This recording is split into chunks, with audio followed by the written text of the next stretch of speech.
Republicans and Democrats are being the uniparty again. Is there cause for concern?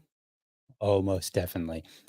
And then up also on today's episode, violence, gang violence. Is that a problem? How should we look at it? All those things today on the Liberty Dad Show.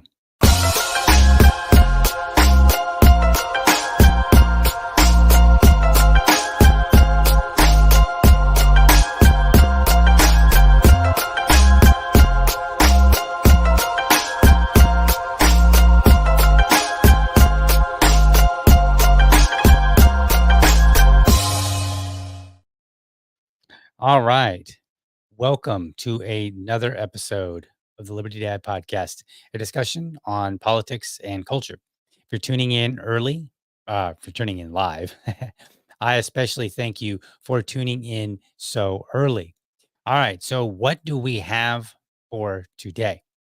I got several videos to kind of just talk about. Actually, I think several of them are connected in a way. So let's just dive right into it. So I've seen some videos coming out on Twix. No, I'm no. Remember that I'm calling it Twix now, not Twitter, not X. Calling it Twix. Just my act of rebellion. That's how I'm doing things. But anyway, let's go and see what the governor of New York had to say just recently. And then we're also going to see just who else had something to say along the very same line, interestingly enough. So let's get that up on stage here. There we go. All right. Here's the governor. And let's hear what she had to say. Let's just dive right on in, folks. Also, we're very focused on the data we're collecting from surveillance efforts, what's being said on social media platforms. And we have launched an effort to be able to counter some of the negativity and reach out to people when we see hate speech being spoken about on online platforms. Our media analysis, our social media analysis unit has ramped up its monitoring of sites to catch incitement to violence, direct threats to others. And all this is in response to our desire, our strong commitment to ensure that not only do New Yorkers be safe, but they also feel safe. Okay. So that was a very it's a very interesting clip there. May even go back and just play because I wanted to play it in full, and then we'll go back here real quick. So it was probably right about here, I think. Maybe we'll go back. It's only like 50 seconds. Um, so, so they're continuing to monitor. You know, I will just play the whole thing. Let's just do it that way. How about we play the whole thing and we'll go from there. All right. So let's. Also, we're very focused on the data we're collecting from surveillance efforts. Okay. So they're very focused on the data collection. Like she didn't say, hey, like we're very focused on like, solving rapes and murders. No, no, no. They're very focused on data that they're collecting. Okay, cool. I guess that's what's important, Governor. What's being said on social media platforms. And we have launched an effort to be able to counter some of the negativity and reach out to people when we see hate speech being spoken about on online platforms. Okay, so that was that really weird, awkward moment because he's like, "Look, we want to counter the negativity. So first and foremost, it is not the government's job to counter negativity, nor is it the government's job to even define what constitutes negativity that even needs attention, right? Either one of those. Like they don't need to, like, we're all grown adults. We can get online and we can see when somebody's being negative and we can figure out ways to address it without government. But then the next line, she's like, when they talk about hate speech, which I'm sure what she actually meant was like when people engage in hate speech. So I found that kind of weird because if you're very focused on like the negativity and you just want to have a better experience for people, it seems to me that you wouldn't flub that line. Like she seemed very confused about what she wanted to say. Like, and maybe I'm reading into this. That's fine. That's what happens. but it just seems like maybe there's something else going on, and this is how she was trying to present it. And she was, it's kind of like you're trying to tell a lie, but you haven't really worked out the lie. So you're kind of making it up as you go. And then you're not doing such a good job. That's kind of what it feels like. Right. So let's continue. Platforms. Our media analysis, our social media analysis unit A has unit. They got a whole unit. It's just like it's like gonna be like a new SVU, like social media unit, like special victims unit, social media. Like this is crazy. Like they have a whole unit dedicated to social media and dealing with negativity. Okay. ramped up its monitoring of sites to catch incitement to violence, direct threats to others. And all this is in response to our desire, our strong commitment to ensure that not only do New Yorkers be safe, but they also feel safe. Okay. So they want to deal with incitement to violence. Okay, fair. And then threats. I'm okay with that. I'm okay with threats and incitement to violence. Depends on how we define it. I feel like government would define incitement to violence a little bit too loosely for my taste. However, let's assume for a moment that I were to agree on what they meant when they said incitement to violence and what they meant by a threat. Let's say that I would agree to it. I don't necessarily have a problem with government addressing it. However, it needs to be in response to people calling it out and saying, "Hey, this person threatened me." Very much like, in the real world where I might call the police and I might say, "Hey, this person has been threatening me. I've got video footage of them, saying that they're going to do me harm. They're going to, do whatever this thing that and you know, this is the kind of response that the government should have. It should be in response to citizens asking for help.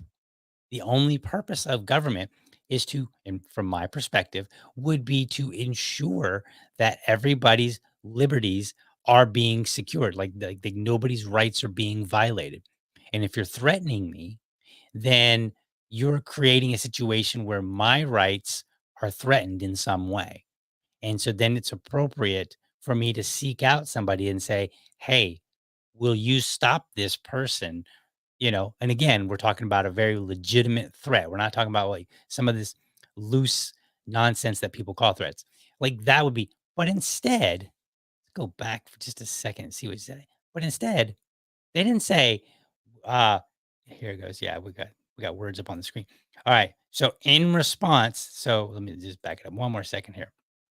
All right. So all of this is, as she says, In response to our desire, our strong commitment to ensure that not only do New Yorkers be safe, but they also feel safe.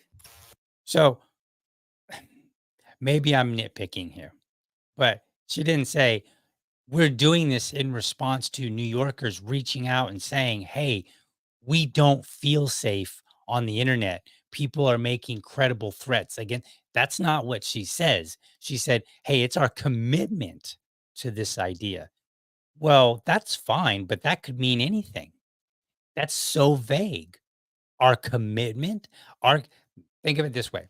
If my commitment to my family is to protect them, which it is, and I say, "Well, I am going to do this new thing as part of my commitment." You're going to judge me on whether or not that even makes sense.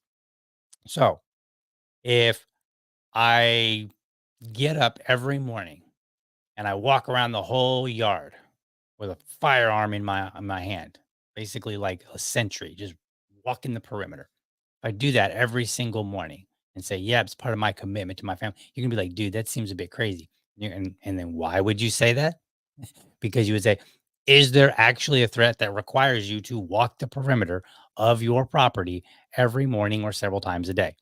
Right? Like you would question, like, does this really fall within the boundaries, the reasonable boundaries of that commitment? And I think that's what's going on here. Like you would ask me, you say, like, is there an actual threat for you to be addressing?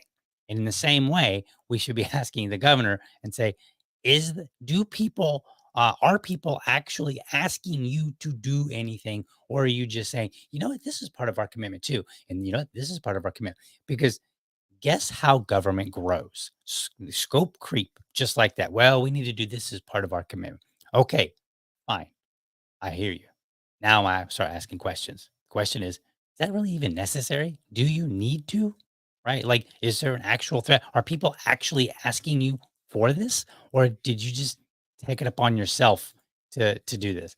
And so I think what we have is that just government being government saying we're gonna do this thing because it seems like a good idea. Seems like we need to do this. Nobody's actually asking for it.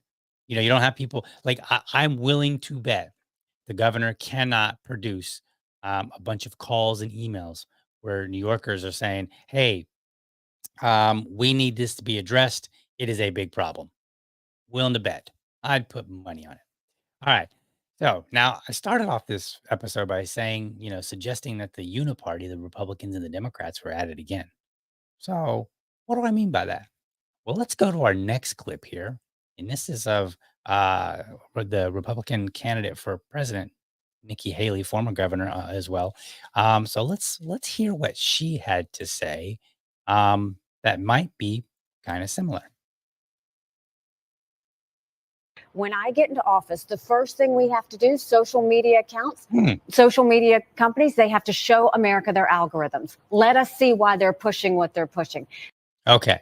So rather than play this one twice, I'm just gonna stop it. Like, so the first thing that she's gonna do when she gets in office, the and the first thing, this is the top priority here, is to deal with the social media company algorithms. Now, look, I'm not a big fan of the algorithms. I think they should be open source so that everybody can see. I know exactly how open source works. You put it out there, and then there's a bunch of really, really smart people that have a little extra time on their hand and who enjoy doing this kind of thing. They'll dig in and they'll determine what they could find, right? And then they can produce those results for other people. So, and I just think I think it's a wonderful thing. I think it's great for transparency, but government has no business making that requirement. So if Twitter were to say we're going to put out all of our algorithms, we're going to put out all our code, and you guys can just dig right in, see what you find, and then let's say that Facebook was like, "No, we're not doing that. We want to keep it's a private thing for us because we don't, we feel like our algorithm is so awesome and our code is so great," which hopefully they don't say that. But they might say, "We think these things are so great. We don't want, Twix having access or being able to use some of our code." And that would be fine with me, like in terms of legal. Now, that doesn't mean that, maybe socially I might say, "Hey, boo," right? And, you know, thumb my nose at them. But I don't want government doing this because government has no job. Like government can barely do the things that they're doing now. And then some might argue that they can't do any of the things that they're doing right now. Like education, terrible. Uh, Border patrol, like if you're for borders, they're not doing a good job of that. They're like immigration, doing a terrible job there. Well, I mean, just on and on. Our money supply, like technically, the government isn't in itself directly dealing with it. We have the Fed for that, but government, which oversees the country and makes all the rules, so therefore the buck stops there. Like just pick a topic, and you could probably say, yeah, they're not doing so well there, and you could list a lot of things where they're failing. So why would we want to add more to the list? That's just absurd.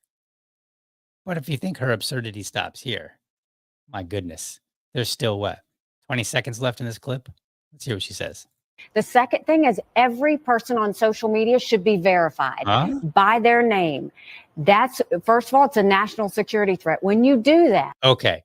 So it's hard to even imagine how we address this notion of it's a national security threat other than just literally laughing in her stupid face. Like seriously, like there's no nice way to say this. It's a national security threat that there are anonymous people online. No, no, no. This is nonsense. Think about this. Let's just kind of think about it for a moment. social media has been around since what, the early 2000s? And I mean in the current form with like Facebook and Twix and, which was once upon a time called Twitter. Um, but these have been around for like, we all remember MySpace and we all remember um, any number of other different platforms that they've had. Right. And before that, it was like chat rooms, like AOL chat rooms, and people were anonymous in there as well. Right. And then before that, you had like um, you had like what do they call them? The BB boards or whatever, like forums where you could just like you went to a website for a specific topic. And like if you were religious, you might go to like Christianity.com and then go to their forums and then you could interact with people and you would post something. You post like a really long argument, in favor or against religion. And then you check back like 3 days later to see who responded. Right. So, and people were anonymous then too. So people have been anonymous for like decades. And it's like nobody's taught like there is no like, hey, you know what? Turns out this guy over here that did this horrible thing, it was all because he was anonymous and we didn't know about it. No, in fact, what's funny about this whole idea that it's a national security threat is not only not only would they be extremely hard pressed to produce any even one speck of evidence to support that, but it would actually be the opposite from Republicans because Republicans love love to point out. I think it's Republicans. I know libertarians do, but I think Republicans do. Some do as well. Many of the mass shooters or many the acts of violence that we see that have occurred over the last, I don't know, 5 to 10 years, there's like a running joke on the internet is to, oh, were they on the FBI's list? Like, were they on their radar? And a lot of these individuals were on the radar already, right? And they weren't even on social media, or they were on a relatively limited basis. So the government already can't deal with people when it knows about them, yet they want to know more about people. Doesn't make sense. Like, it's just absurd that we would suggest it's a national security threat when people already, they're on your radar by name, and you still can't stop them from shooting up a school or whatever. So, no, this is not a national security threat. You know what I would say? I would say Nikki Haley is a national security threat in the real context of every single individual American's security. So anyway, let's see. Maybe she changes her tune. Maybe she's got something better. All of a sudden, people have to stand by what they say, and it gets rid of the Russian bots, the Iranian bots, and the Chinese bots. And then So now this is what it is. So what she wants to do is she wants to fight the propaganda war, right? That's what it is. Russian bots, Chinese bots, Iranian bots, they're basically out there pushing their propaganda. She doesn't like the propaganda because it's not hers. She wants it to be hers. That's what this is. They don't care about the national security. They're not interested in your personal safety. What they wanted to control is what you see and hear. you're going to get some civility when people know their Okay. No, well, hold on, let's finish. name is next to what they say, Accountability. and they know their pastor and their family members going to see it. It's going to help our kids and it's going to help our country. Oh, When I so it's going to be for our kids and our country. Okay. That is absolute rubbish. No way whatsoever. How do I know that? So I'm on Twix all the time. And guess what? Libertarians, a lot of them are by name and they're just mean as all get out to everybody, to each other. Like we fight incessantly. We talk about party infighting. And it's literally people that we know who they are. We've, we have their name, we've interacted with them in person, and then we get online and we're just mean to each other. So this idea that you're just going to get civility, that's not true. I mean, sure, will some people tone it down? Yeah, a little bit. Will there be fewer what they call shit posters? Yeah, maybe a little bit, but there'll be plenty of people who just don't care unless we go back to Governor Hochul, I believe it's Hochul. Um, we go back to Governor Hochul, who wants to monitor in the state of New York. which is kind of weird, right? Like all of these came up in like the same these comments came up on like the same day. In the same day, a Democrat said, "I want to deal with incivility on the internet." And then a Republican came and said, "Well, I want to deal with incivility on the internet." Now, I think they have two entirely different purposes for it, but they both want to control what we see and hear. And they want to act like we're not adults. They're adults. They're the ones that need to monitor. Like they want to monitor the internet for me, like I monitor the internet for my son. Because when I give my son a tablet and I let him play on it, we'll pull up YouTube, and then what I do is I just let him kind of go free reign. And then, I mean, I get him started. I'm like, all right, here's a cartoon that we know is okay, and then we'll let him watch it. But then every few minutes, I'm looking over. And I'm like, what are you watching? Right, and I just double check on him. Like that's my job as a parent, right? But it's not the government's job to be my parent. I don't need you to be my parent. I need you mostly to get out of my way. That's mostly what I need you to do. And then if there's conflict, then maybe I might need you to intervene if there's conflict. But I don't need you to intervene because somebody's saying some mean words to me online behind the name, Super Patriot 1, 2, 3, 4, 5. Okay. And I don't think that it's going to bring that much more civility. I mean, have you seen people on Facebook? People are pretty mean on Facebook, and a lot of them have their names, right? Or it appears to be their name. I would assume that on Facebook, the names that you see are more likely to be accurate than obviously the names on other social media. So no, I disagree, and I think that people will still be pretty rough with each other, because at the end of the day, it's really a lot easier to say mean things from behind a screen when you're far away. If I'm talking, let's just say I'm DL Cummings, and I'm talking um, to somebody, and I think that they're not here in Jacksonville. That's there's kind of an incentive to be a little bit sharper with them than I might be in person, right? Now, I personally try to behave the same way online that I would in person. So more than likely, if I say something to you that's a bit sharp or a bit rude online, probably willing to say it in person as well. And I may have, it's hard to say. But anyway, that aside, I just don't see I don't see the case for it. And I think that really what's going on is um the Democrats, so they want to treat people like their children, and the Republicans want to control the narrative. That's ultimately what it boils down to. But at the end of the day, the uniparty, if you will, the Democratic Party and the Republican Party seem to have no issue with this. Now, when I say have no issue, I know that there'll be some people that have I think I've seen Ron DeSantis he's criticizing because he wants the job. He's not criticizing because he's like, you know what? That's a terrible idea, and I will fight like hell to make sure that anonymity remains on the internet. I mean, he'll say some wonderful things, but he's a politician and he wants his narrative too. Okay, so let's not make any bones about what is reality. The reason that I say that the parties are accepting it is because the members and the party leadership aren't going to do anything to squawk and stomp their feet and throw a fit and basically run them out of Dodge. It's not going to happen. Governor Hochul is going to remain Governor Hochul, and Nikki Haley, I don't know that she'll be elected president, probably not, but whatever path, whatever trajectory she's on and has been on is not going to be changed by those words. The fact that she suggests that we should lose anonymity on the internet is not going to change for her, right? It would in the Libertarian Party.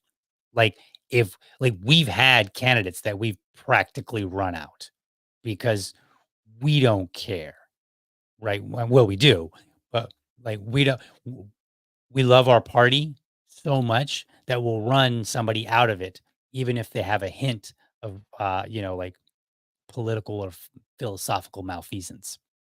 So, um, and that's why kind of like let me throw a little plug into the Libertarian Party. This is why I'm a libertarian. This is why I am so adamant about supporting libertarian candidates.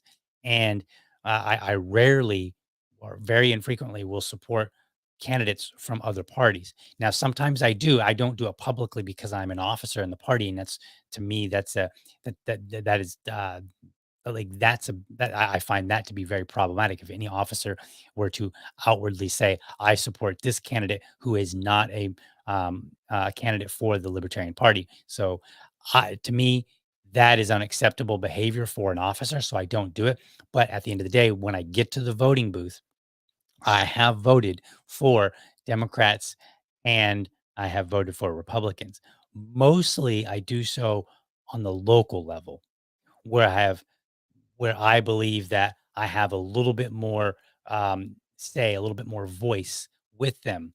So I'm not necessarily going to vote for a Republican or a Democrat. Now it's never the possibility is never zero, but the likelihood is pretty close to zero the higher up you get. So the closer we get to, like, say, the president, the office of the president, the less likely I will be willing to vote for a Republican or Democrat, because I believe that my voice is a lot smaller by the time it gets up there. So what I want is I want somebody who is a libertarian, because if my voice is going to be a lot smaller, then I need it to be in unison with other voices. And we don't get that when we have Republican and Democrat candidates for president. Same thing for senator and for House of Representatives. So for me, I basically match my willingness to support primarily with how far the reach of my voice goes. And I have a lot greater voice, I think, here in Jacksonville. So I'm willing to sometimes support a Republican or a Democrat. And it's not always even the case that I support them for, for the policy positions. Like here in Jacksonville, I was very clear that I voted for the the Democrat mayor, because we had a heavy Republican city council. So what I want is I want a little bit of gridlock, or I want a little bit of tussle. I don't want city council to be able to just pass things and know they're going to get it rubber stamped by the mayor. So what I want is a slowdown of government, forcing them to figure out ideas and to have conflict on policies. So anyway, I think we need to pay attention when the governor of when a Democratic governor and a Republican candidate for president are both basically saying the same things, and then they're not getting run out of their party like they would in the Libertarian Party. I think we need to pay attention to that and say, what does this tell us about these parties? Should we really trust them, at least on the more national level or the state level? And I think the answer is absolutely not. But even more to the point, let's play a clip. So I want to point out something here. So Nikki Haley is she served as she was the governor of South Carolina, but then she was also the United States ambassador to the United Nations for 2 years between 2017 and 2018. And who do you suppose was president during then? Anybody remember? Small guy named, like, Donald Trump. Remember that guy? Yeah. So, what does he have to do with all of this? Well, let's play something from about, what, 7 years ago? Something like that? Yeah, about 7 years ago or so. So, let's play a clip, and I want you to hear this, and then let's kinda put this into context. And remember, I just said that Nikki Haley's not being run out of the Republican Party, and now I'm kind of tying her to Donald Trump because she basically worked for him. So now let's see what he had to say that might have something to do with what we're hearing from Governor Hochul and former Governor Nikki Haley. So let's play that. Where are we here? Should there be a database system that tracks the Muslims here in this country? There should be a lot of systems beyond database. I mean, we should have a lot of systems. A lot. And today you can do it. But right now we have to have a border. We have to have strength. We have to have a wall. And we cannot let what's happening to this country But happen that's any something your longer. White House would like to implement. Oh, I would certainly implement that. Absolutely. So what's being asked here? You may remember that there was this question of Muslim databases, a database that would house that would just literally have a collection of all the everybody that identifies as a Muslim in the United States. And so President Trump, and I believe this is on the campaign trail, this is actually before he got elected, he's being asked about this. Hey, let's You think we should have and he said we should have a lot of systems, like maybe systems that force people to not be anonymous. I mean, he's already saying that we should have a database for Muslims. So why not a step further when he literally just said we should have a lot of systems? Continue on. What do you think the effect of that would be? How would that work? It would stop people from coming in illegally. We have to stop people from coming in to our country For illegally. Muslims specifically, how do you actually get them registered into a database? It would be just good management. What you have to do is good management procedures. And we can do that. It's nice. I mean, do you go to mosques and sign these people up into the system? Different places. You sign them up at different, but it's Okay. So the reporter's like, hey, so how do you get people signed up? Do you go to the mosque? And Trump's like, yeah, you can go to the mosque, you can go to different places. You can go all over the place. You can go and sign people up and say, hey, are you a Muslim? Maybe you should be in this registry. Interesting. all about management. Our country has no management. Who's is that? Would they have to legally be in this database? Would they be their They have to obligation be. They have to be. Let me just tell you that the key is people can come to the country, but they have to come in legally. Thank you very much. Okay. So he's talking about the context of, coming to the country legally. And we just heard Nikki Haley say that this was a national security issue. And so if they're pushing the idea that there's terrorists or people that want to do bad things and that we have a crisis at the border, and once upon a time, Trump was very casually talking about, hey, maybe we should have Muslim databases. And to my knowledge, he never walked it back. And he became president. So my criticism that these people get to say these things and then don't get run out of the party and sometimes even get elected are problematic, and a real concern. Like there's evidence. I have the receipts. He has said these kind of things, and then he appointed Nikki Haley, which would suggest that Nikki Haley is of the same mind. And she did say national security issue, which I think is garbage, but she said that. So, okay. So I think that what we're looking at here, folks, is this is kind of saying the quiet part out loud. The Republicans and the Democrats, they both want to control us. They want to have the nanny state. They want to control what we see and hear. They want to make sure that there's good management of all the people in the United States. They want to make sure that everybody's coming here legally. They want to make sure all these things, and they're packaging it up all in one package. And I think they're telling us. And then you got the Democrats who are basically like espousing these same ideas, or at least in similarity, right? So I think this is a problem. This is why I support the Libertarian Party. I think this is why you should support the Libertarian Party as well. Run away from your political party, because they, I don't want to sound like, like the sky is falling chicken little, but they're out to get you. Seriously, they really are. All right, so let's move on to my last clip here. We need to wrap it up here a little bit. So this last clip is interesting, entirely different. So this is a schoolyard fight. So let's watch the video, and then I'm going to read some commentary, and I'm going to give you my thoughts on it. Okay, so let's pull that up here, and bam, there we are. All right, it's actually a news story. Video is making the rounds online, showing what's believed to be the fight that happened Wednesday afternoon. Metro officers responding to reports of a student fight across the street from Rancho High School.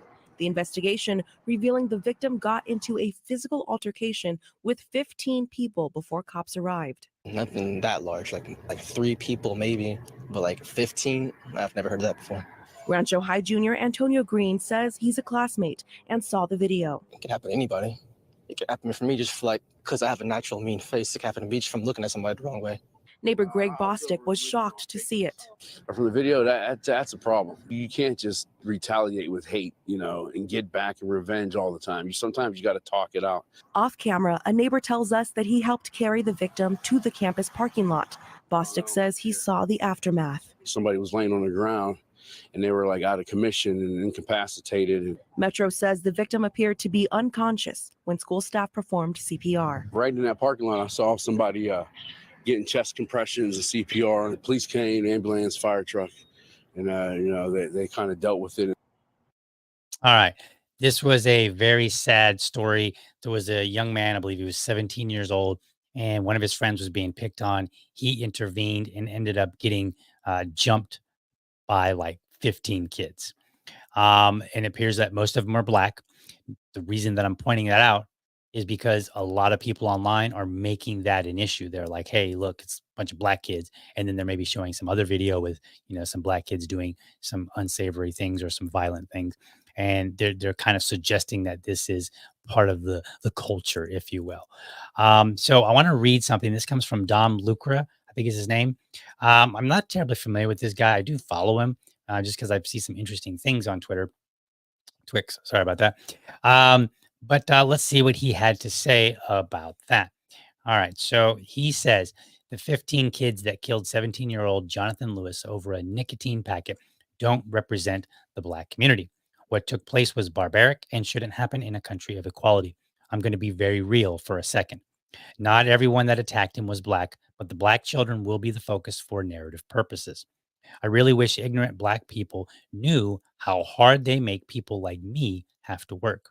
When stories like this murder go viral, white people will rightfully question or state that they are being racially attacked.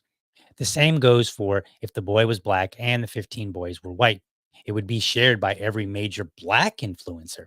I'm sure the white people that are fighting for peace wish ignorant white people knew how hard they make their jobs as well. When Ronald Reagan was shot in an assassination attempt in 1981, he stated in the operating room, it was stated the way he wrote it. Reagan removed his oxygen mask to joke, "Please tell me you're Republicans." The doctors and nurses laughed and said, "We are today, Mr. President." This shows that even then, there was a massive divide. The divide exists because that's not our guy mentality is the fuel that keeps politics burning. I'm praying for the family of that young man and to the people that create the narrative, to the people that create the news. Before you do anything, remember that the world is watching. Lewis died because he was allegedly standing up for one of his smaller friends, a true hero at heart. Death sentence to everyone involved. Okay, so let's just get one thing right out of the way really quickly here. Death sentence. I don't know about all that. Let's. I have a we're not going to get into it right now, but I would say I disagree that the death sentence is necessary for these kids. I know that could be controversial, like they killed this guy, but I don't believe that they intentionally tried to kill him. Now, who am I to say that? Well, I'm somebody that's been on the receiving end of group violence and also on the giving end. That I have to embarrassingly admit. Okay. Now I'm 45. When I was about 15. So we're like 30 years ago. My sister was going to a school and it was a public school, public junior high school. No, was it junior high? Yeah, it was junior high. A public junior high. Or no, it was a middle school, public middle school. It was a public middle school in Dayton, Ohio. And it was mostly black. Okay. Now I'm still on board with this. Not all black people, just like Dom said. We'll get to that in a moment. So I would pick her up every day from school, and she had a friend who would ride her bicycle.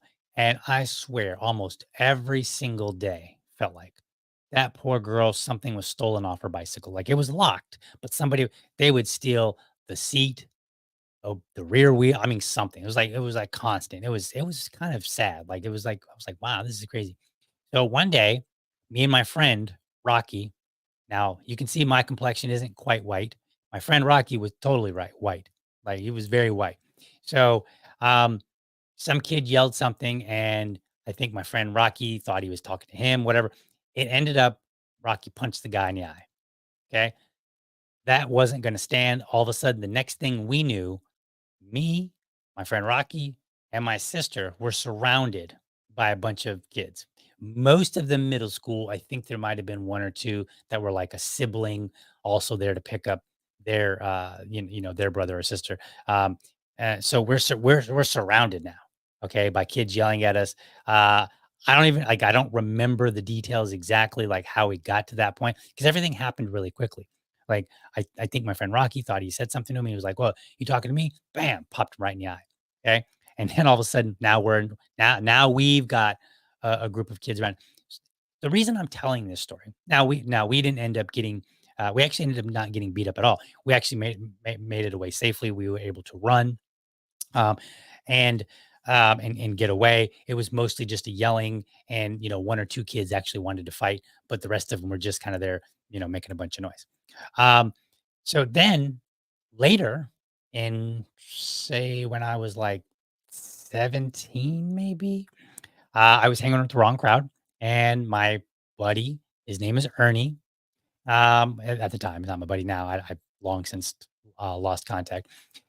His sister was complaining about an ex-boyfriend being, a fool, squealing tires outside of her house at night, those kind of things. And so she was like, "You need to deal with this." So Ernie and I went and picked up a whole bunch of friends and went and confronted the guy and had a physical altercation.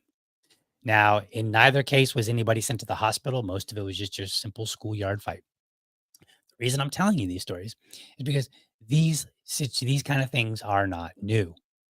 And there is a big problem on the internet. And that problem is we get exposed to things repeatedly. So it feels like it's happening all over the place, like left and right.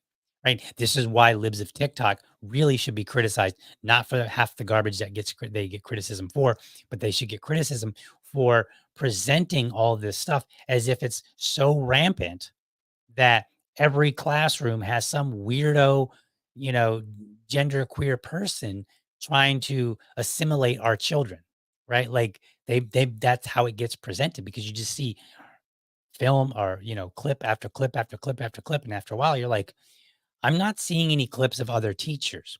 Well, the same thing happens in race relations.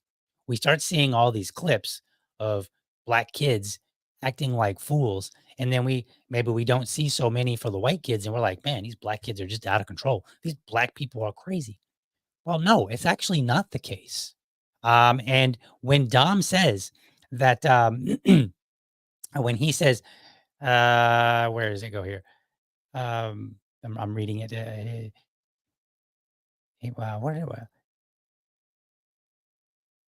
Yeah, he talks about it being a narrative. I'm looking to where he said, um, oh yeah, very beginning. He said the 15 kids that killed 17-year-old Jonathan Lewis over a nicotine packet don't represent the black community. I totally agree with him. 100%. They don't. Why? Because I've actually had the experience of being jumped by a bunch of black kids. However, I've also had plenty of positive experiences with black people.